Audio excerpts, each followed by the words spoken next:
작년에 예금 가입하신 분들 중에서 만기가 도래하신 분들도 있을 것이고, 또한 지금 예금을 가입할까 고민하는 분들도 계실 겁니다. 이런 분들에게 오늘 컨텐츠가 도움이 되었으면 좋겠습니다.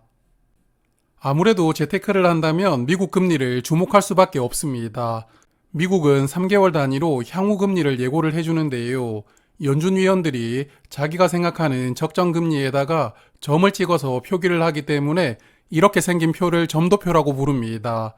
그래서 이번 달은 화면 보시는 점도표가 공개가 되는 달이었는데요. 현재 미국 금리는 5.5%입니다만 주목하는 부분은 아무래도 내년 금리가 되겠죠. 여기 내년 금리에 대한 연준 위원들의 생각을 엿볼 수가 있습니다. 찍혀있는 점들은 위아래로 넓게 퍼져 있지만 일단 최상단 금리가 5.5%이거든요. 그러므로 미국도 이제는 더 이상 금리를 올릴 생각이 없다는 것을 알 수가 있습니다. 그리고 여기 점이 6개로 가장 많이 찍혀있는 구간은 4.75%입니다. 연준위원 6명이 내년도 적정금리로 4.75%를 생각했다는 의미인데요. 그러므로 미국도 내년부터는 금리 인하가 시작될 수가 있고 금리가 인하된다면 0.75% 정도까지 내려갈 수가 있다고 이번에 예고를 해준 상태입니다. 자, 그래서 이런 예고가 나오면 채권 금리는 선반영되면서 금리가 조정되기 시작합니다. 모든 채권의 중심은 나라가 발행하는 국채인데요. 한국에서 발행한 국채 10년물의 금리를 보면 지난 11월 1일에 4.3% 정도였습니다. 그런데 지금은 3.3%로 약 2달 만에 금리가 1% 정도 내려왔거든요.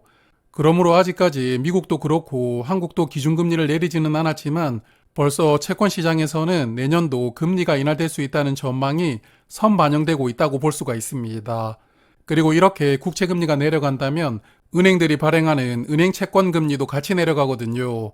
그래서 은행 수신금리, 즉 예금이자에 영향을 주게 됩니다. 그러다 보니까 지금 시중은행들의 예금금리가 대부분 4% 이하로 내려온 상황입니다. 주요 시중은행들의 예금은 3.7% 정도 금리가 제공되고 있고요. 인터넷 은행인 카카오뱅크나 K뱅크도 4% 아래로 내려왔습니다. 그러므로 예금을 가입하실 생각이라면 지금이라도 가입을 해두는 게 그나마 조금 더 유리한 금리를 제공받을 수가 있는 상황이거든요. 그래서 제가 봤을 때 괜찮은 조건을 제공하는 예금 상품을 소개를 드릴 텐데요. 1금융 하나, 2금융 상품 하나 이렇게 각각 말씀을 드리도록 하겠습니다. 자, 먼저 1금융 상품에서 소개드릴 예금은 수협은행의 해이정기예금입니다. 가끔 수협은행은 2금융이 아닌가요 하면서 헷갈리시는 분들이 계십니다. 농협과 수협은 1금융과 2금융이 혼합되어 있기 때문에 충분히 헷갈릴 수가 있는데요.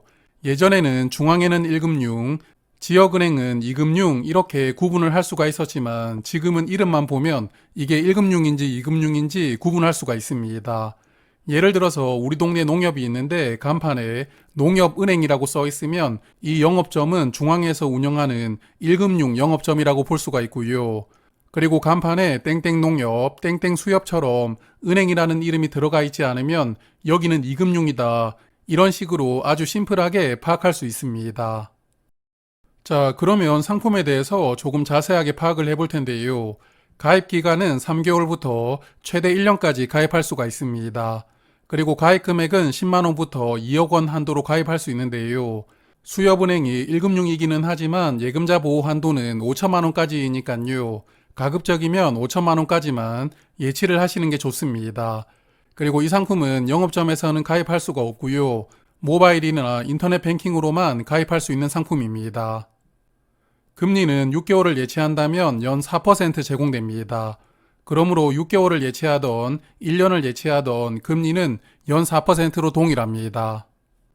그리고 이자는 만기 때 원금과 함께 지급되는데요. 그러므로 이자는 단리로 계산이 됩니다. 그래서 만약 3천만 원으로 예금을 1년 만기로 가입을 했다면 금리가 연 4% 제공이 되니까요. 세전으로는 이자를 120만 원 받을 수가 있겠지만 이자 소득세 15.4%는 제외가 되니까요. 실제 이자로는 약 101만 5천 원 정도를 받을 수가 있습니다. 그리고 다른 예금과 마찬가지로 이 상품도 중간에 해지할 수 있습니다. 해지한다면 원금과 함께 약간의 이자를 더해서 반환을 해주게 되는데요. 갑자기 돈이 장기간 필요하다면 어쩔 수 없이 예금을 해지해야 되겠지만 짧은 시기만 필요하다면 예금 담보 대출을 받는 게 더 유리합니다. 예금 담보 대출은 내가 맡겨둔 예금을 담보로 대출을 받을 수가 있습니다. 보통은 예금 금액의 90% 정도까지 대출을 받을 수가 있고요. 대출 금리는 예금 이자에다가 1, 2% 정도 추가해서 금리가 정해집니다. 그래서 만약에 예금 금리가 4%라면 대출 금리는 5% 정도 된다는 의미인데요. 그러므로 혹시 공모주 투자를 즐겨 하는데 공모주를 청약해야 돼서 예금을 가입하면 안 된다고 생각하시는 분들은 이렇게 예금 담보 대출을 받으면 되니까요. 예금을 부담 없이 가입하셔도 괜찮습니다. 다만 발행어음 등 채권을 매수하는 경우에는 담보대출이 불가능할 수 있으니까요. 예금 담보대출 여부도 참고하셔서 가입하시길 바랍니다. 그리고 혹시 수협은행에 통장이 없는 분들, 즉 수협을 첫 거래하는 분들은 SH 첫 만남 무대예금이라는 상품을 가입할 수가 있습니다.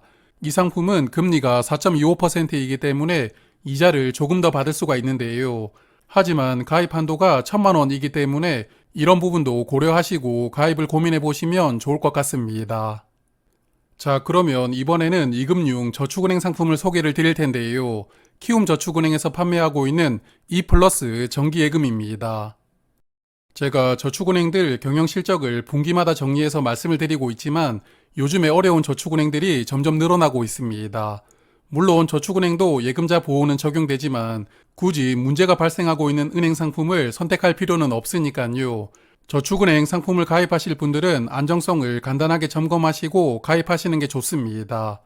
오늘 말씀드리는 키움저축은행은 총 자산이 2조 5천억 원으로 저축은행 중에서는 그래도 어느 정도 규모가 있는 편입니다. 그리고 올해 3분기 기준으로 61억 원의 순이익을 기록하고 있는데요. 지금 대부분의 저축은행이 적자를 기록하고 있지만 그래도 여기는 흑자를 잘 유지하고 있습니다. 그리고 BIS 자기자본 비율은 13%, 고정이하 여신 비율은 6.2%로 둘 다 기준선 이하로 관리가 되고 있거든요.